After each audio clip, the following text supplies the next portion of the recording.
Boa tarde a todos e a todas.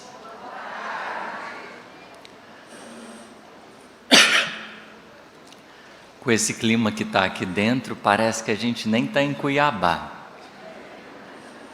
O arzinho está frio. Para nós é um presente do coração termos a oportunidade de estarmos aqui, encarnados e desencarnados, para a gente conversar um pouquinho a respeito do nosso amado Evangelho.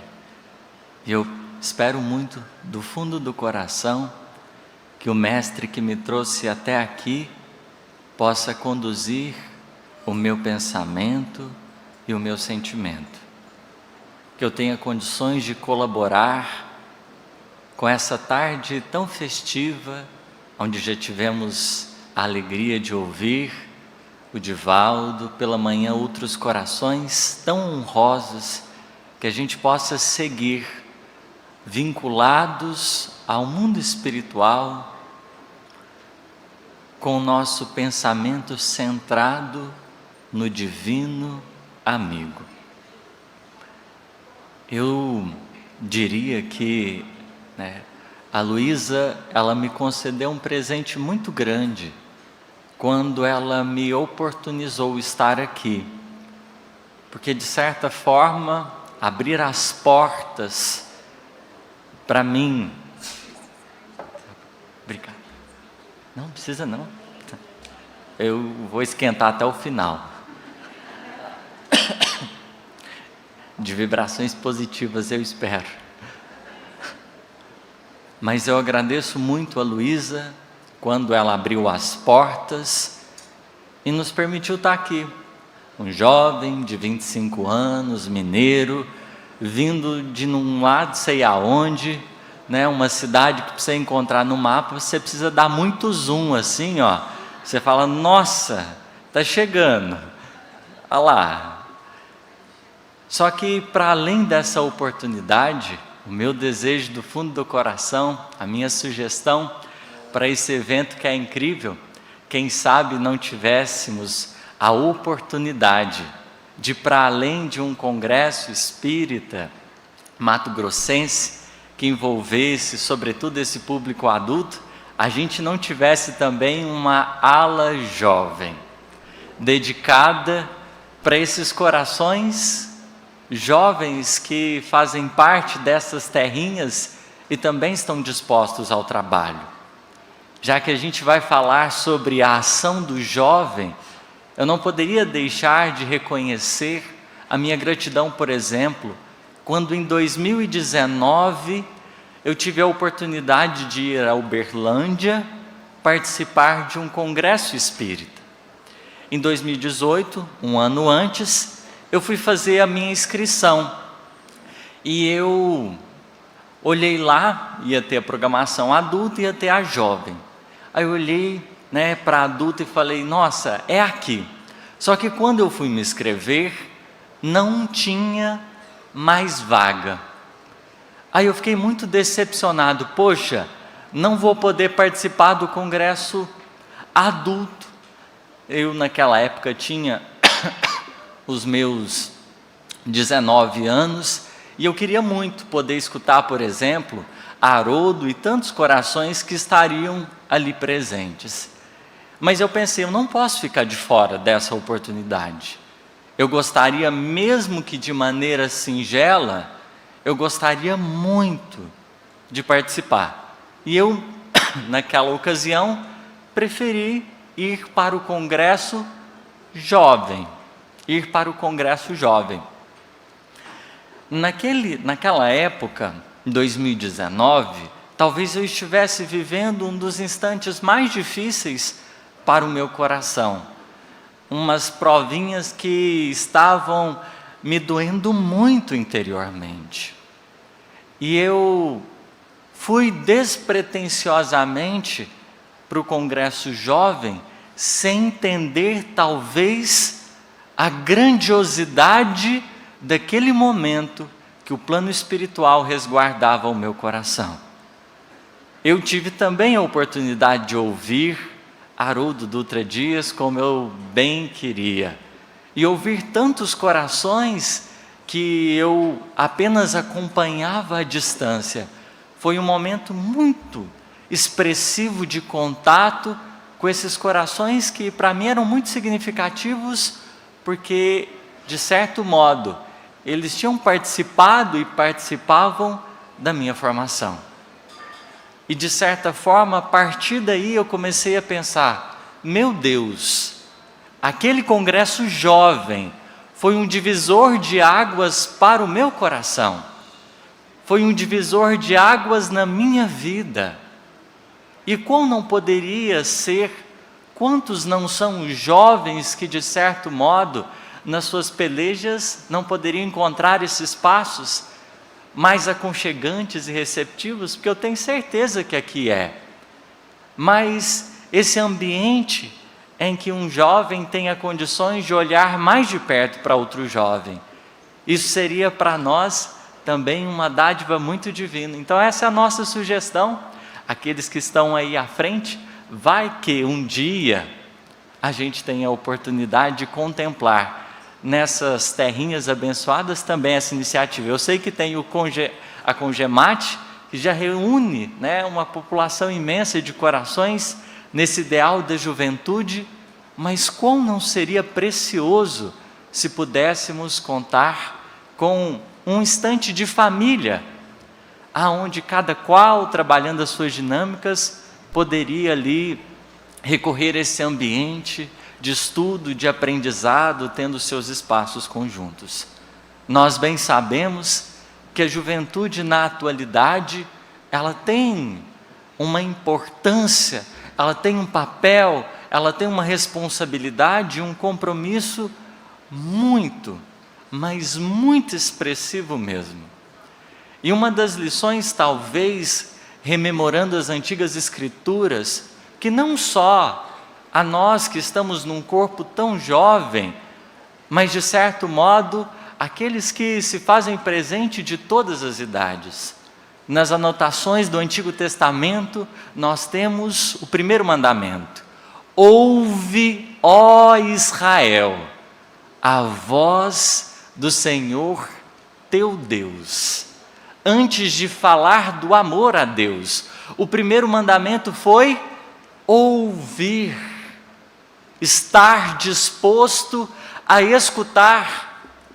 Talvez as nossas maiores dificuldades no presente, depois da pandemia, esteja na capacidade de escutar, na capacidade de acolher e receber aqueles corações, aquelas almas que estão ao nosso lado.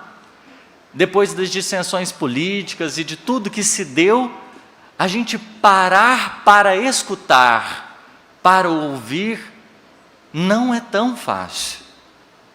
Não por acaso Jesus talvez nos convidou com mais atenção, ou utilizarmos os nossos ouvidos de ouvir. E é natural que na juventude, às vezes, a gente não quer escutar, tem uma mania de independência que ela é um pouco assim, desafiadora, sobretudo para os pais, porque sentar e conversar, às vezes, nem sempre é tão fácil, nem sempre é tão confortável, sobretudo quando os assuntos eles pedem um pouquinho mais de atenção, de sensibilidade. Só que se os pais muitas vezes têm requerido o direito de serem ouvidos, escutados por seus filhos, é justo também lembrarmos que a nossa juventude, os nossos filhos, têm pedido também o direito de serem escutados. E às vezes, na qualidade de pais, muitas vezes existe a pretensão de falar, mas nem sempre de escutar. E nós temos um desafio aí. Um desafio que materializa-se no movimento espírita, podemos pensar. Porque não tem faltado gente boa na atividade. Não tem faltado corações ativos por toda parte. Uma das alegrias que temos tido, aonde temos caminhado, é ver que o Cristo opera por todos os lados. E é bem verdade, quando Humberto de Campos nos diz que Deus não concorre com as vaidades humanas, mas que Ele age no silêncio da maternidade. Por toda parte, nós podemos perceber corações e mais corações renascendo, trazendo consigo compromissos dos mais expressivos, propósitos dos mais dignos, nessas currutelas por aí, nessas cidadelas, aonde o mapa não mostra sinal, mas tanta gente boa trabalhando. E a gente talvez hoje tenha necessidade de ouvir o coração daqueles que chegam também para colaborar. Emmanuel vai dizer que cooperação é amor. A definição do benfeitor querido nos ajuda a repensarmos talvez o nosso ideal do amor. Porque quando ele fala que cooperação é amor, ele está dizendo, em outros termos, que no amor existe espaço para todos, que no amor existe espaço para mim e existe espaço para o outro. Porque a cooperação é quando eu e o outro fazemos parte. E se tem tanta gente disposto a trabalhar e a servir, por que não escutar? Por que não ouvir? Vamos penetrar aqui no clima do cristianismo. Se comemoramos hoje os 160 anos de o Evangelho segundo o Espiritismo, é justo lembrarmos da memória do Mestre. Os Evangelhos não são história morta, é vida. Aqueles que ali participaram construíram um caminho luminoso aos nossos espíritos. E eu gostaria de pensar mais detidamente na presença de Jesus e de um discípulo, aquele que se denominava o discípulo amado, o intitulado João Evangelista. Ele era o mais jovem do colégio apostólico, aquele primeiro grupo espírita, se assim podemos dizer, aonde sob a coordenação do Cristo estavam imbuídos da tarefa do bem aqui na terra. João, irmão de Tiago, é chamado os filhos do trovão. Às vezes existem algumas narrativas que machucam. Dizer, por exemplo, que o jovem é inexperiente, que o jovem muitas vezes não sabe o que faz, é às vezes até maldoso, porque pela falta de sensibilidade que em muitos momentos a gente se encontra, falta aproximação para sentir e para perceber. Dentro do colégio apostólico, em que nós temos 12 cabeças que pensam tão diferentes, teve espaço para o mais jovem. E a expressão filho do trovão não vem à toa. João ser considerado filho do trovão não vem à toa, porque ele tinha um temperamento, um tanto que até impulsivo. Ele tinha um temperamento um pouco mais ardente. E se a gente observar, talvez muitos de nós fechemos as casas das casas espíritas, fechemos as portas das casas espíritas, porque a gente olha talvez alguém e diga, nossa, fulano de tal, ele é muito impulsivo. Esse daí não dá para confiar para o trabalho. Só que recordemos, foi um coração dessa natureza que fez parte ativamente dos postulados do bem. Será que poderemos, na maior parte das vezes, perceber o outro na sua extensão, a ponto de saber dele, daquilo que ele traz consigo? Lembremos de um exemplo, Simão Pedro, o coordenador das atividades do cristianismo pós a presença de Jesus materialmente na terra. Simão Pedro, desculpa.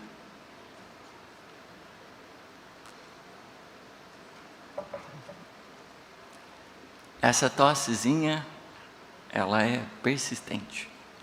Mas vamos lá. Simão Pedro era esse coração que coordenava as atividades sob a tutela do Cristo. E ele recebe um jovem que tinha contraído uma doença muito séria e que estava ali à beira da morte, precisava de socorro. Esse jovem tinha um nome muito conhecido por todos nós: Estevão. Estevão chega quase morto na casa do caminho, e além de ser cuidado por Simão Pedro, além de ser enxergado pelo ex-pescador de Cafarnaum, o nosso Simão Pedro, conforme vai narrar Emmanuel, ele se aproxima de Estevão. Percebendo a enfermidade já vencida, ele se coloca mais junto e vai sondar o coração daquele espírito que seria o mais importante, a mais expressiva referência talvez daquele momento. Porque Emmanuel vai dizer que depois que chega Estevão na casa do caminho, muita coisa como que se acelera pela dedicação que ele tinha, o compromisso que ele tinha. Às vezes a gente olha para alguém por causa da idade e desacredita-se dela, tão só porque não possui os cabelos platinados, branquinhos, tisnados pelo que a gente chama de experiência. Mas se estamos aqui sob as bênçãos do Consolador prometido, não seria justo buscarmos na imortalidade o reconhecimento de quem está ao nosso lado? Porque cada um de nós traz uma bagagem, cada um de nós carrega consigo um potencial extraordinário. E podemos dizer melhor: ninguém desce para errar. Se aquele jovem, aquela jovem veio, buscou o centro, há muitas vezes determinações mais altas, e segregarmos tamanho patrimônio, será de nossa parte leviano, quando o Mestre se dispôs, inclusive, a confiar naqueles que pareciam aparentemente os mais improváveis.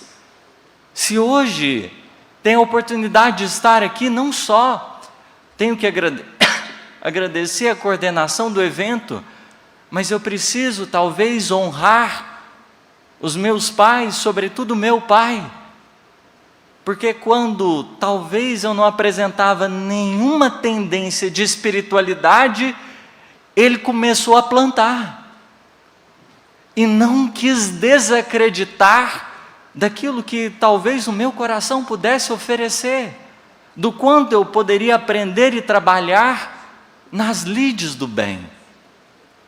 Nenhum de nós talvez alcançou os postos sem que alguém abrisse as portas e estivesse disposto a oferecer um ambiente de aprendizado. Só que às vezes a gente acaba escorregando na necessidade de uma coisa chamada resultado. Na educação, o que é o resultado? A nota que vai no boletim. Só que resultado é diferente de outra coisa mais importante, que é aprendizado, aproveitamento. Às vezes a gente pode olhar para o jovem e falar assim: nossa, esse daqui em termos de resultado não tem nada, ele não sabe de cor a questão do livro dos Espíritos, ele não faz palestra já, ele não está em todas as atividades do centro.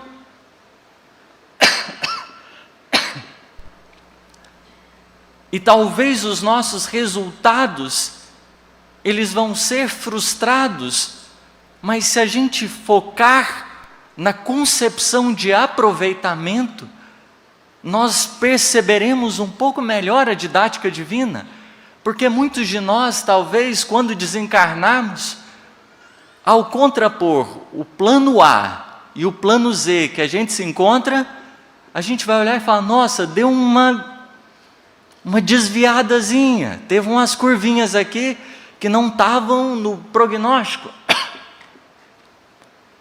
Só que para além dos resultados observáveis, existe o aproveitamento. É preciso compreendermos essa juventude, olhá-la no aproveitamento devido. João é o nosso personagem de hoje. João. Jesus decide-se a ir para Jerusalém. Hashtag partiu, passagem aérea comprada, estava tudo perfeito, já estava hotel separado, né? Estavam com a reservinha da alimentação, fino. Só que Jesus resolveu fazer conexão em Samaria, né? Os discípulos olharam e falaram, gente, mas o mestre está meio doido, não precisa de fazer essa conexão, o voo vai direto mesmo, para que comprar um voo desse? É muito mais longe, mais complicado. Mas ali na Samaria acontece o encontro do Cristo com a mulher samaritana, todos nós o sabemos, beleza. Mas tem um episódio interessante. Os samaritanos não são tão acolhedores assim. Não querem receber o Cristo. E aí, o João dá uma sugestão, super tranquila. O que o João diz? Senhor, quer que peçamos a Deus que faça descer fogo dos céus? Então ele está falando assim, vamos fazer churrasquinho de samaritano? É uma proposta bem audaciosa. E esse talvez seja o risco da nossa juventude também. Aqueles corações mais jovens que estão aí nos escutando, seja aqui presencialmente ou online. Às vezes a gente não tem portas abertas no centro. Nem sempre nós recebemos um voto de confiança, mas apesar de não sermos acolhidos, é justo termos um cuidado. Jesus olha para João, o filho do trovão, e diz para ele, para o irmão que tinham dado a sugestão, o Filho do Homem não veio para destruir, ele veio para recuperar, para salvar, para resgatar. Naquele instante, nós podemos pensar aqui hoje, a nossa juventude, se as portas das oportunidades no movimento, por exemplo, não nos são oferecidas como pretendíamos, nas casas espíritas ou nos demais espaços, não sejamos talvez imprudentes a ponto de firmarmos o mesmo propósito de João, porque a nossa tendência é querer passar por cima de todo mundo que não nos aprova as decisões ou que não nos confirma as opiniões. E o objetivo que naquele instante Jesus está propondo para João, e essa vai ser uma lição significativa, não é destruir. Nós temos uma necessidade de construção. Então nós podemos pensar que hoje, nos paradigmas da sociedade que está em gestação, questões ambientais, questões sexuais, questões sociais, todas são debatidas. E a gente pode reconhecer que existe uma juventude atuante, firme, que está se despindo cada vez mais de preconceitos para abraçar a causa da diversidade e reconhecer a dignidade humana nas suas potencialidades mais expressivas. que tem batalhado pela vida em todos os seus âmbitos. Mas é muito difícil e o nosso cuidado, porque a gente não precisa passar em cima de quem ainda não devotou-se do mesmo jeito ou está disposto a romper com os preconceitos. Porque a nossa tarefa não é de rivalizar. A juventude espírita não tem que rivalizar com o movimento de modo geral, a dizer simplesmente que tem coisa que precisa melhorar, e tem. Mas a nossa tarefa é nos dispormos a construir. E o Cristo tem plantado no coração humano esse espírito de renovação, porque todo projeto na terra só se fortalece e prevalece quando efetivamente surge no coração. Naquele momento, era como se Jesus estivesse falando para João: João, calma lá, nossa atividade vai ser diferente. Se não nos abrem as portas, não é desse jeito que nós vamos devolver. E é muito curioso, antes de comentarmos uma fala muito brilhante do Simão Pedro, para nos ajudar a pensar. Jesus pega a conexão, faz conexão ali na Samaria, vai para Jerusalém. Chegando em Jerusalém, o avião pousa. A primeira pessoa que ele encontra, um doutor da lei. Jesus estava cansado, a conexão tinha sido bem extensa, não estava muito legal, precisava de um banhozinho e tudo mais. Imagina Cuiabá ali nos seus 35 graus, coisa pouca, tranquilo, Jesus precisando dar uma lavadinha nos pés, tomar uma aguinha, ir para o camarim ali, comer uns lanchinhos, uns pão de queijo, uns bolinhos de cenoura.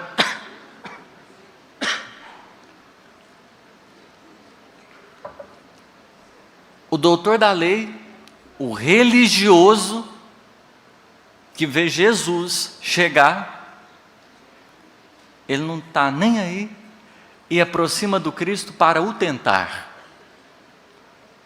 O atentado desse doutor da lei aproxima do Cristo para fazer uma armadilha. E aí pergunta: Senhor, o que a gente tem que fazer para herdar a vida eterna? Nem todo mundo que pergunta quer resposta. O doutor da lei estava pouco interessado em ouvir. Pouco interessado. Pois bem,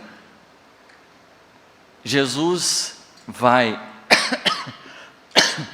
se perguntar a ele: olha, o que está escrito na lei? O que você acha? O que está pedindo? E o doutor da lei vai sintetizar-lhe os mandamentos. E aí Jesus disse: faze isso e viverás. Só que o doutor da lei ficou com uma certa dúvida. Ele não entendia quem era o próximo. Qual é a parábola que Jesus conta para educar o doutor da lei? O bom samaritano. O que aconteceu? Os samaritanos não acolheram o Cristo. Imagina os discípulos, João escutando um trem desse, olhando naquele momento: uai, mas espera aí, o bom samaritano? Porque a pedagogia divina pede: não é justo desprezarmos a ninguém. Não generalizemos. Se há, por exemplo, centros espíritas que não abrem as portas ou não estão dispostos a confiar, a gente pode dizer que há outros que têm. Existem portas abertas também. Generalizar será sempre ruidoso. Mas sigamos. Simão Pedro, ele vai trazer-nos uma lição preciosa quando o assunto é justamente lidar com essas adversidades. Porque se a gente traz, enquanto juventude, um desejo de colaborar, a gente vai precisar, sobretudo, harmonizar-se com o mundo e com as suas demandas, sem, no entanto, para isso, sermos coniventes ou omissos com qualquer coisa que seja. E há um momento muito interessante na vida de um outro jovem, Saulo de Tarso. Simão Pedro lidou com esses dois jovens que contribuíram ativamente na formação do cristianismo, ali naquele instante. Porque Estevão, ele foi talvez o primeiro orador de grande escala que a Casa do Caminho teve. Depois vem Saulo de Tarso, que divulgaria para além de Jerusalém aquela mensagem.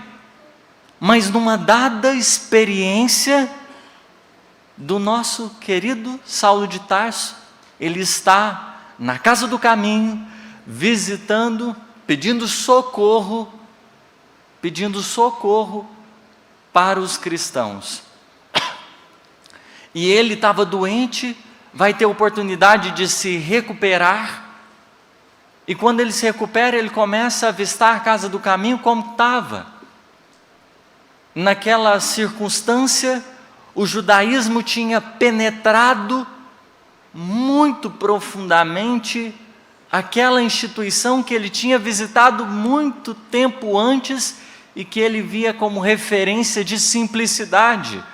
Hoje, talvez, os nossos centros espíritas tenham também sido marcados por algumas dissensões de variadas naturezas, divergências. E o Saulo olha, naquele momento, para o que estava acontecendo e vai conversar com Simão, para compreender o que estava acontecendo. E naquela oportunidade, Simão Pedro vai dizer assim: olha, depois, Saulo, que você começou os movimentos de perseguição, as coisas aqui para a gente, elas modificaram um pouco. E o judaísmo aqui presente tem sido firmado por um companheiro, que é o Tiago. Mas o Tiago, apesar dos costumes e posturas que ele tem, apesar das ideias que ele possui, ele está garantindo que a gente fique de pé, porque o Sinédrio deu uma tréguazinha por causa dele. Observemos um detalhe: aos que estão à frente nas decisões dos movimentos, seja federativos, institucionais, atuais, a estrutura construída hoje vai acolher cada um de vocês no futuro. Esses dirigentes de hoje vão tornar o mundo material e vão ter a oportunidade de perceber o movimento que estão colaborando para construir. Daí a necessidade da gente pensar: todos nós voltamos. Saulo estava tendo a oportunidade de vislumbrar aquilo que ele fez, a maneira que ele geriu, a responsabilidade nossa com a tarefa, porque quem desfrutará de tudo somos nós. O movimento espírita somos nós. Hoje, talvez eu e tantos outros aqui presentes na condição de jovens, mas fiquem tranquilos, a gente desencarna e eu acho que ninguém vai para o mundo celeste ainda. Se for, você perdoa aí, tira você de linha. Mas todos nós tornaremos de novo. E a gente vai ter a oportunidade de ver essa construção em curso. Por isso, abrir um pouco mais as portas, estar disposto mais a ouvir é fundamental, porque talvez vai chegar o momento que você vai reencarnar de novo e vai pedir a oportunidade de ser escutado, vai pedir a oportunidade de ser ouvido. E a vida é pedagógica, é educativa. Só que Simão Pedro, para além de dizer isso a Saulo de Tarso, vai considerar: Simão, Saulo, Jesus nos ensinou que muitas vezes, para a gente conseguir alguma coisa na tarefa do bem, a gente precisa ceder algo de nós. É justo caminharmos aquelas 2 milhas. Aquelas 2 milhas. Para que no caminho nós revelemos alguma coisa de nós aos nossos queridos jovens, que aqui se fazem presente, têm tentado trabalhar com as suas forças e possibilidades. Aprendamos a cada dia a caminhar um pouquinho dessas 2 milhas, aprendendo a revelar algo de nós. Porque a nossa tarefa dentro de casa não vai ser bater de frente. Às vezes o pai é muito durão, a mãe não soube dar o amor que esperava. Nem sempre o cenário familiar é o melhor, em que a gente é amado, em que a gente é enxergado, onde a gente é percebido. E pelas dinâmicas, por exemplo, das orientações sexuais, quantos filhos não têm dificuldade, às vezes para se abrir, porque às vezes tem medo de receber preconceitos, algo do tipo. Bater de frente. A destruição não é a nossa trajetória. Somos convidados a andar a 2ª milha, a andar no caminho, revelando na estrada algo de nós. Se você tiver condição, abraça os teus testemunhos na condição de filho e faz o melhor pelos pais que não te compreendem ou te amam, porque o sentido mais expressivo da caridade, para os que talvez merecem o melhor, a gente ame, mas para aqueles que muitas vezes não se mostram à altura do que a gente gostaria de oferecer, a caridade é o elemento central que nos liga àqueles que a vida nos trouxe, porque aprender a amá-los é muitas vezes cuidar de determinadas partes de nós que ainda se mostram em conflitos, porque à medida que o amor se desenvolve no imo da alma, transbordamos dele, mas os nossos conflitos e desafios, que muitas vezes estão espelhados na sociedade, podem representar pequenas fagulhas dos nossos desafios interiores. E cuidar de dentro, cuidar aqui dentro, será fundamental.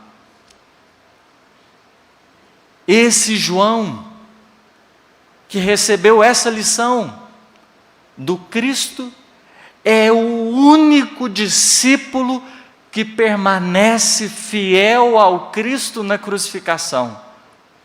É o mais jovem, é o mais intempestivo, mas é aquele que na hora que mais precisava, ele não arredou o pé.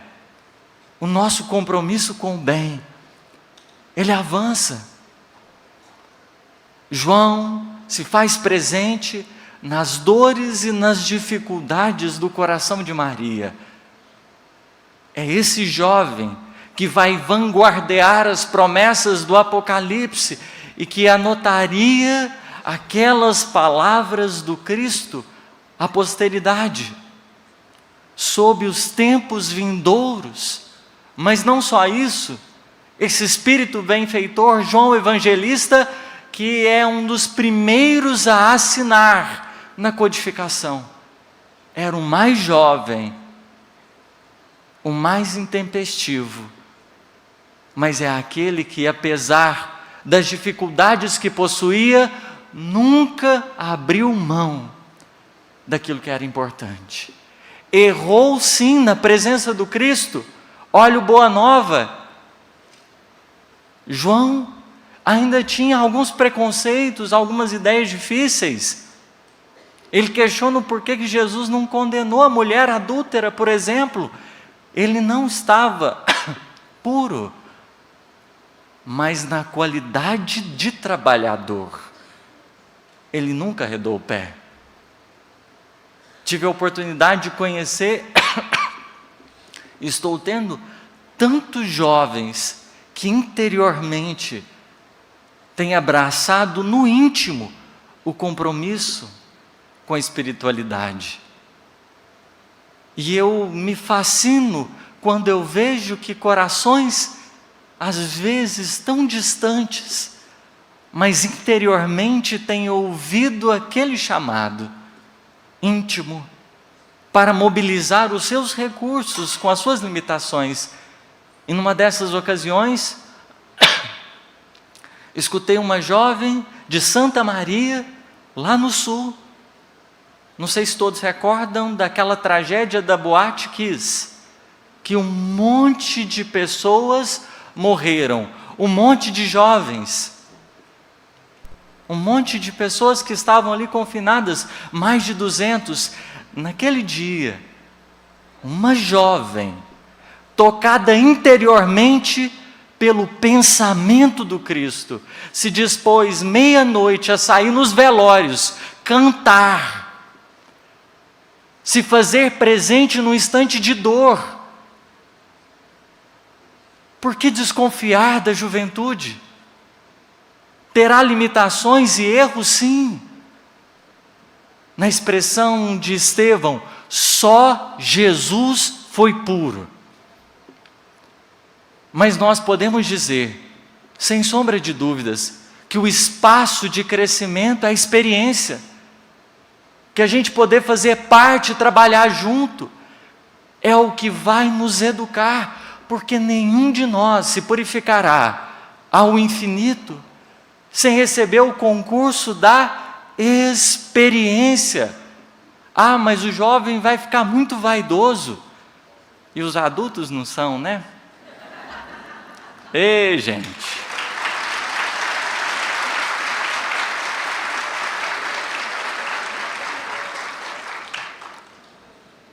É preciso pensarmos, porque quando, de certo modo, fomos chamados a trabalhar no Espiritismo, é para que esse Consolador prometido pudesse estar conosco, com todos, e pudesse estar em nós, fazendo parte da nossa trajetória e do nosso caminho. Ao rememorarmos esse apóstolo querido, esse jovem que aproveita, que não desprezou a sua mocidade e que se dispôs a aprender. Quantos não são os jovens que às vezes dentro de casa têm pedido também um pouco mais desse olhar? Quantos não são os filhos que às vezes têm suplicado um pouquinho de um olhar mais de compaixão, com menos julgamento, com um pouco mais de proximidade? A nossa tarefa, que foi legada pelo Cristo, é de trabalharmos juntos. Cooperação é amor, tem espaço para mim e para cada um, porque no meu dia a dia, dentro de tudo aquilo que a vida me convoca, eis o Cristo a falar comigo.